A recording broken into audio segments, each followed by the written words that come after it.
여러분 안녕하십니까? 11월 8일 금요일 KTV 뉴스 시작합니다. 오늘 새벽 제주 해상에서 129톤 규모 어선이 침몰됐습니다.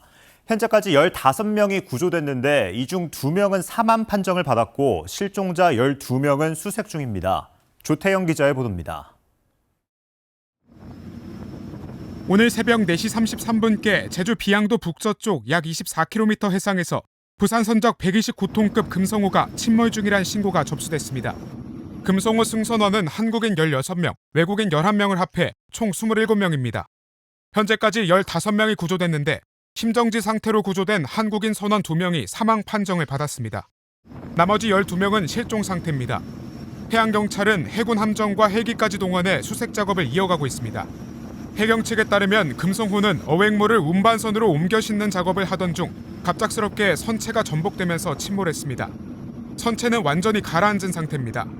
사과를 보고받은 윤석열 대통령은 해경을 중심으로 가용자원과 인력을 총동원해 인명 수색 구조에 만전을 다하고 구조대원의 안전에도 유의하라고 지시했습니다. 한덕수 국무총리도 가용 가능한 모든 함정과 어선, 관공선 등을 동원해 신속한 인명 구조에 최선을 다하라고 전했습니다. 아울러 국방부에는 야간 수색 작업이 원활히 이루어질 수 있게 조명탄을 지원하고 항공기를 투입해 해경의 구조 업무에 최대한 협조하라고 주문했습니다. 이상민 행정안전부 장관은 현장의 신속한 대응 수습을 위해 현장 상황관리관을 급파했습니다. KTV 조태영입니다. 소상공인의 배달앱 수수료 부담을 낮추기 위해 마련된 배달앱 상생협의체가 어제 11번째 막판 협상을 벌였지만 끝내 상생 방안을 마련하지 못했습니다. 공익위원들은 11일까지 쿠팡이츠에 상생 방안을 새로 제출하고 배달앱 민족에는 개선안을 검토할 것을 요청했습니다. 이리나 기자의 보도입니다. 사실상 막판 협상으로 열린 11차 상생협의회. 배달앱 플랫폼에 입점한 4개 업체 단체 측은 최고 수수료를 9.8%에서 5%로 내리고 매출액 구간별로 차등 수수료율을 도입해 최저 2%까지 낮추는 방안을 단일안으로 요구했습니다. 배달 플랫폼 업체들은 앞서 10차 회의에서 내놓은 상생안보다 더 나아간 차등 수수료율 도입안을 제시했습니다.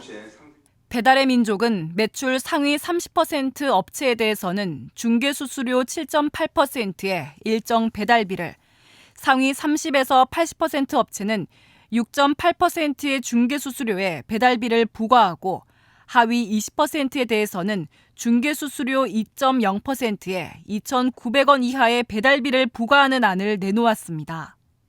여기에 더해 전국의 전통시장의 중개수수료를 받지 않겠다고 했지만 경쟁사인 쿠팡이츠도 동일한 수준의 상생 방안을 시행할 것을 전제로 달았습니다. 쿠팡이츠는 상위 10%의 9.5% 부과부터 하위 20%의 2% 부과까지 6구간으로 나눠 중개 수수료를 차등 적용하고 배달비를 2,900원으로 올리는 데 더해 거래액 상위 50%에는 배달비 할증 비용을 받는 방안을 제시했습니다. 하지만 긴 논의에도 합의점을 찾지 못한 가운데 공익위원들은 배달의 민족과 쿠팡이츠가 제시한 방안들이 중재 원칙에 부합하지 못한다고 평가했습니다. 중개 수수료는 좀 내려왔고 한데 배달비가 추가로 되는 부분이 또 있기 때문에 이 부분들에 대한 좀 더 수정적인 이런 노력들이 좀 더 필요하지 않을까 하는 제안을 지금 드렸고요. 아울러 11일까지 배달의 민족은 개선을 검토하고 쿠팡이츠는 새로운 상생 방안을 제시할 것을 요청했습니다. 한편 수수료 부담 완화 방안 외에 나머지 논의 항목에 대해서는 상생 방안이 마련됐는데 영수증 하단에 입점업체가 부담하는 항목과 금액을 표기하도록 합의했습니다. 또 이른바 최해 대우 중단을 원칙으로 한다는 내용에 합의하고 배달기사의 동의를 받아 일정 구간에 한해 위치 정보를 제공하기로 했습니다. KTV 이리나입니다. 대통령실 고위 관계자는 김건희 여사가 윤 대통령의 다음 순방에 동행하지 않기로 결정했다고 밝혔습니다. 이 관계자는 지난 윤 대통령 대국민 담화와 기자회견의 후속 조치라며 이같이 전했습니다. 이와 함께 대국민 담화는 대통령과 대통령실 입장에서 변화가 필요하다는 인식 아래 진행된 것이며 앞으로도 이런 인식에 기반한 쇄신을 이어가겠다고 말했습니다. 또 변화를 통해 국민의 신뢰를 얻도록 치열하게 노력하겠다고 덧붙였습니다. KTV 뉴스를 마칩니다. 저희는 언제나 국정 소식을 한 걸음 더 빠르게 전해드리겠습니다. 다음 주에 뵙겠습니다. 고맙습니다.